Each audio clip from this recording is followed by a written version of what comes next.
Item ಯಾವುದೇ ಇರಲಿ try ಮಾಡಿ ಆಚಿ ಚಿಕನ್ ಮಸಾಲಾ. ನಾಳೆ ಕೇಂದ್ರ ಸರ್ಕಾರದ ವಿರುದ್ಧ ಕಾಂಗ್ರೆಸ್ ರಣಕಹಳೆ. ಮನ್ರೇಗಾ ಮರುಜಾರಿಗೆ ಆಗ್ರಹಿಸಿ ದೊಡ್ಡ ಮಟ್ಟದ ಪ್ರತಿಭಟನೆಗೆ ಕಾಂಗ್ರೆಸ್ ಹೋರಾಟವನ್ನ ಮಾಡ್ತಾ ಇದೆ. ಚಿಕ್ಕಬಳ್ಳಾಪುರ ಹೊರವಲಯದಲ್ಲಿ ಬೃಹತ್ ವೇದಿಕೆ ಈಗಾಗಲೇ ಸಿದ್ಧಗೊಂಡಿದೆ. 40,000ಕ್ಕೂ ಹೆಚ್ಚು ಆಸನ ವ್ಯವಸ್ಥೆಯನ್ನು ಮಾಡಲಾಗಿದೆ.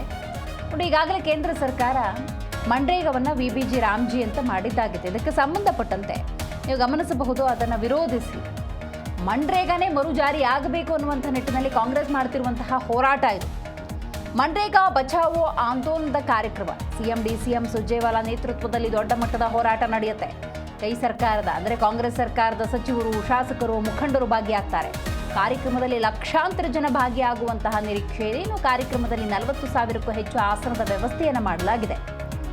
ರೈಟ್, ನಾಳೆ ಚಿಕ್ಕಬಳ್ಳಾಪುರಕ್ಕೆ ಮುಖ್ಯಮಂತ್ರಿ ಸಿದ್ದರಾಮಯ್ಯ ಆಗಮಿಸುತ್ತಿರುವ ಹಿನ್ನೆಲೆಯಲ್ಲಿ ಅಗಲಕುರ್ಕಿ ಬಳಿ ಎಲ್ಲ ರೀತಿಯ ವ್ಯವಸ್ಥೆಯನ್ನು ಕಲ್ಪಿಸಲಾಗಿದೆ. ಬೃಹತ್ ವೇದಿಕೆ ಕೂಡ ಸಜ್ಜಾಗ್ತಿರುವಂಥ ದೃಶ್ಯವನ್ನು ನೀವಿಲ್ಲಿ ನೋಡ್ತಾ ಇದ್ದೀರಿ. ಮನ್ರೇಗಾ ಬಚಾವೋ ಆಂದೋಲನಕ್ಕೆ ಬೃಹತ್ ಕಾರ್ಯಕ್ರಮವನ್ನು ಆಯೋಜನೆ ಮಾಡಲಾಗಿದೆ.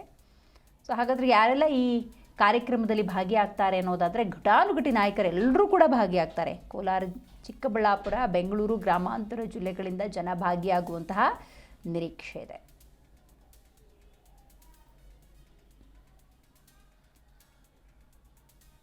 ನೋಡಿ, ಈಗಾಗಲೇ ಕೇಂದ್ರ ಸರ್ಕಾರ ಗಮನಿಸಬೇಕು, ಮನ್ರೇಗಾವನ್ನು ವಿಬಿಜಿ ರಾಮ್ಜಿ ಅಂತ ಮಾಡಿದೆ. ವಿಬಿಜಿ ರಾಮ್ಜಿ ಅಂತ ಮಾಡಿರೋದನ್ನು ಕಾಂಗ್ರೆಸ್ ವಿರೋಧಿಸ್ತಾ ಇದೆ.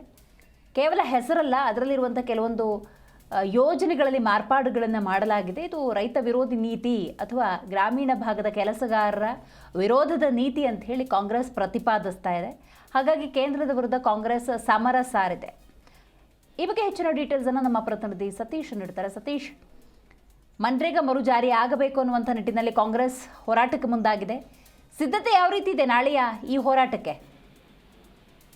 ಎಸ್ ದಿವೇಶ್, ಯಾಕಂತಂದ್ರೆ ನಾಳೆ ಹೋರಾಟಕ್ಕೆ ಸಿದ್ಧತೆಗಳು ಸಾಕಷ್ಟು ಬರೆದಿದ್ದು ಸಾಗಿದೆ. ಸಾಕಷ್ಟು ಸಿದ್ಧತೆಗಳು ನಡೆಸಿದಂತ ಕಾಂಗ್ರೆಸ್ ಸರ್ಕಾರ. ಯಾಕಂತಂದ್ರೆ ನರೇಗಾವನ್ನ ಏನು ಬಚಾವೋ ಅನ್ನೋ ಕಾರ್ಯಕ್ರಮವನ್ನು, ಮನ್ರೇಗಾ ಬಚಾವೋ ಅನ್ನೋ ಕಾರ್ಯಕ್ರಮವನ್ನು ಈಗಾಗಲೇ ಹೋರಾಟಕ್ಕೆ ಸಕಲ ಸಿದ್ಧತೆಯನ್ನು ಕಾಂಗ್ರೆಸ್ ಪಕ್ಷವನ್ನು ಮಾಡ್ಕೊಳ್ತಿದೆ. ಕೇಂದ್ರ ಸರ್ಕಾರ ವಿರುದ್ಧ ಸಾರೋದಕ್ಕೆ ಏನು ಇವತ್ತು ರಾಮ್ಜಿ ಅನ್ನೋ ಕಾಯ್ದೆಯನ್ನು ಏನು ಮಾಡ್ತಿದ್ದಾರೆ, ಅದನ್ನು ವಿರುದ್ಧವಾಗಿ ಮಾಡಬಾರದು, ನರೇಗಾ ಬಚಾವೋ ಅನ್ನೋ ಕಾರ್ಯಕ್ರಮ ಉಳಿಸಬೇಕು ಅನ್ನೋ ಒಂದು ಕಾರ್ಯಕ್ರಮ ನಿಟ್ಟಿನಲ್ಲಿ ನಾಳೆ ದೊಡ್ಡದಲ್ಲಿ ಇದೇ ಮೊಟ್ಟ ಮೊದಲೇ ಚಿಕ್ಕಬಳ್ಳಾಪುರ ಜಿಲ್ಲೆಯ ಹೊರವಲಯದ ಅಗಲಕುರ್ಕಿ ಗ್ರಾಮ ಪಕ್ಕದಲ್ಲಿ, ಹೈವೇ ಪಕ್ಕದಲ್ಲಿ ಈ ಒಂದು ಬೃಹತ್ ಏನು ಜರ್ಮನ್ ಟೆಂಟ್ಗಳನ್ನ 3 ಟೆಂಟ್ಗಳನ್ನ ಅಳವಡಿಸಿ ಸಾಕಷ್ಟು ಇದ್ ಮಾಡ್ತಿರುವಂತದ್ದು. ಸಾಕಷ್ಟು ಜನ ಸಹ ಏನು ಈಗಾಗಲೇ 40,000 ಆಸನಗಳನ್ನು ಸಹ ಈಗಾಗಲೇ ಸಿದ್ಧಪಡಿಸಿದ್ದಾರೆ. ಅದರಂತೆ 1 ಲಕ್ಷಕ್ಕೂ ಜನ ಬರುವ ನಿಟ್ಟಿನಲ್ಲಿ ಸಾಕಷ್ಟು ಏನಾದ್ರೂ ಅವಘಡ ಆಗ್ಬಾರ್ದು ಅಂತ, ಸಾಕಷ್ಟು ಅಹಿತಕರ ಘಟನೆಗಳು ನಡೀಬಾರ್ದು ಅಂತ ಈಗಾಗಲೇ ಸಿದ್ಧತೆಗಳನ್ನ ಮಾಡ್ತಿದ್ದಾರೆ. 250 ಕೌಂಟರ್ಗಳನ್ನ, ಊಟದ ಕೌಂಟರ್ಗಳನ್ನ ಮತ್ತು ಸ್ವಚ್ಛತೆಯನ್ನು ಸಹ ಆಂದೋಲನ ಮಾಡ್ತಿರಂತ ಈಗಾಗಲೇ ಆ ಕ್ರಮಕ್ಕೆ ಮುಂದಾಗಿದ್ದಾರೆ ಅಂತ ಹೇಳ್ಬೋದು ದಿವೇಶ್ರೀ. ರೈಟ್, ಥ್ಯಾಂಕ್ ಯು ಸತೀಶ್ ನಿಮ್ಮೆಲ್ಲ ಮಾಹಿತಿಗಾಗಿ.